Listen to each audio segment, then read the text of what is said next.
पृथ्वी के इतिहास से शुरू करते हैं। आज से लगभग 4.54 बिलियन वर्ष पहले सौर न्यायिका के अभिवृद्धि के द्वारा पृथ्वी का निर्माण शुरू हुआ। बाद में हेडियन युग के दौरान उल्कापात हो रहा था। आसमान से उल्कापिंड गिर रहे थे और बड़ी मात्रा में ऊष्मा के प्रभाव के कारण ज्वालामुखियों का विस्फोट भी भयंकर हो रहा। फिर आर्किन युग आया। तब तक पृथ्वी बिल्कुल ठंडी पड़ गई, पर इसमें ऑक्सीजन और ओजोन की परत नहीं थी। पर वैज्ञानिकों के अनुसार जीवन की शुरुआत यहीं से, और उनका यह भी मानना है कि जो उल्कापिंड पृथ्वी पर गिरे थे वो अपने साथ में बर्फ भी लेकर आए थे, लाखों की संख्या में। फिर कई वर्षों बाद पृथ्वी ने फिर करवट लिया, ज्वालामुखी फटने लगे, घने बादल छाने लगे, फिर वर्षा होती रही और महासागरों का निर्माण हुआ। ज्वालामुखी शांत हो गए, फिर जीवन का खेल शुरू हुआ। महासागरों में एक कोशिकीय जीव पनपने लगे और धीरे धीरे बहुकोशिकीय जीवों का निर्माण होने लगा। फिर वो जीव धरातल पर आए, जीवन यापन करने लगे। वे थे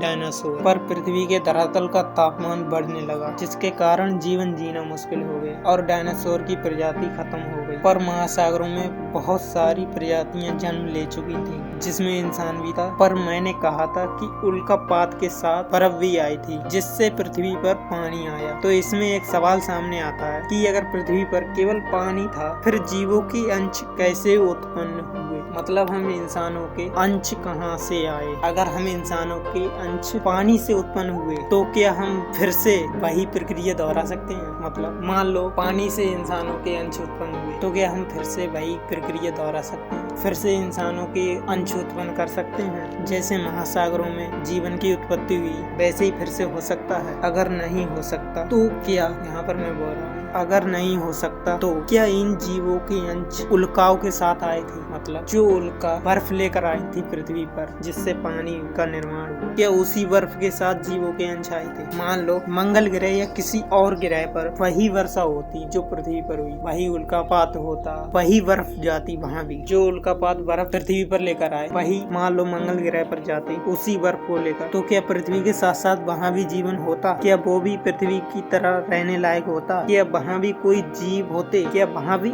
इंसान होते? पर इस बात का कोई लिखित प्रमाण नहीं है कि इंसान के अंश बर्फ के साथ आए। ये बस मेरा सवाल था। जो इंसानों का अंश कहीं और से आया हो, तो क्या वहाँ भी दुनिया होगी हमारी दुनिया की? वहाँ की दुनिया कैसी होगी? क्या वो हमसे टेक्नोलॉजी में आगे होंगे? वहाँ के लोग कैसे रहते होंगे? वेल, अगर आपको भी ये एक चर्चा का विषय लगे तो कमेंट में यस जरूर लिखिए, और मेरे channel right information of science को सब्सक्राइब कीजिए, ताकि ऐसे अपडेट आपको मिलते रहें।